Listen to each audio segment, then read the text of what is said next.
ថ្មិចបើកចូលដល់រដូវវស្សាទីរៃហើយពេលវេលាគឺពិតជាដើរលឿនខ្លាំងមែនទែនពីមួយឆ្នាំទៅមួយឆ្នាំពេលដែលមានភ្លៀងធ្លាក់បែបហ្នឹងគឺធ្វើឲ្យអារម្មណ៍នឹកដល់តំបន់ព្រៃភ្នំហើយនឹងទីកន្លែងដែលមានទេសភាពពណ៌បៃតងខ្ចីហើយនៅក្នុងវីដេអូនេះនាងខ្ញុំនឹងនាំពុកម៉ែបងប្អូនទាំងអស់គ្នាមកលេងខេត្តមួយ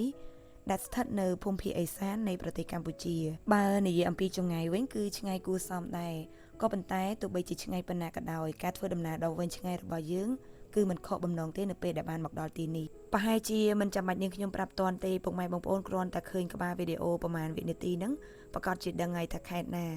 មែនហើយទីនេះគឺជាខេត្តមណ្ឌលគិរីគឺបានឆក់យកបេះដូងរបស់នាងខ្ញុំប្រហែលឆ្នាំហើយធ្វើឲ្យខ្ញុំស្រឡាញ់ពេញបេះដូងតែម្ដងហើយនៅក្នុងខេត្តនេះគឺទេសភាពស្អាតគ្រប់រដូវកាលតែម្ដងក៏ប៉ុន្តែរដូវដែលនាងខ្ញុំស្រឡាញ់ជាងគេគឺនៅរដូវរងានិងរដូវវស្សានៅរដូវរងាទេសភាពរុក្ខជាតិជាពិសេសគឺវាស្មើនឹងឡើងទៅជាពណ៌មាសដែលធ្វើឲ្យភ្នែករបស់យើងក៏លេចទៅមើលទេសភាពទៅមានអារម្មណ៍ថាស្រាលស្រទន់ជាមួយនឹងទេសភាពចំណែកឯនៅក្នុងរដូវវស្សាដោយដែលពុកម៉ែបងប្អូនកំពុងតែឃើញនៅក្នុងវីដេអូហ្នឹងអញ្ចឹងក៏លេចទៅខាងណាក៏មានទេសភាពពណ៌បៃតងដែរហើយស្អាតមែនតើពុកម៉ែបងប្អូនហើយនេះខ្ញុំពិតជាស្រឡាញ់ខ្លាំងមែនតើគ្រប់ពេលដែលខាងក្រុមហ៊ុនឲ្យនាំភ្ញៀវមកលេងខេត្តមណ្ឌលគិរីគឺអត់ដែរធុញទេ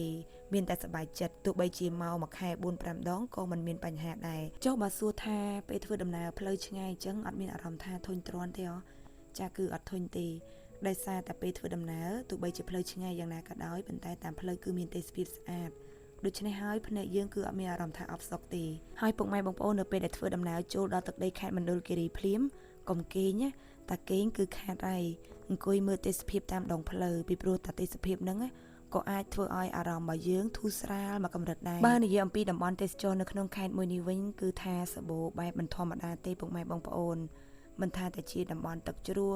លក្ខណៈរមណីយដ្ឋានដែលមានការរៀបចំឬក៏ហាងកាហ្វេគ្រប់កន្លែងគឺសុទ្ធតែស្អាតតែម្ដងហើយតំបន់ទេសចរភាគច្រើននៅក្នុងខេត្តនេះគឺនៅមិនឆ្ងាយប្រហែលទេពីទីរួមខេត្តដែលបង្កភាពងាយស្រួលដល់ភ្ញៀវទេសចរមែនតែនដែលយើងត្រូវធ្វើដំណើរឆ្ងាយពីរាជធានីភ្នំពេញហើយអត់ពិបាកធ្វើដំណើរឆ្ងាយចេញពីកន្លែងគេងទៅកន្លែងដើរលេងទេ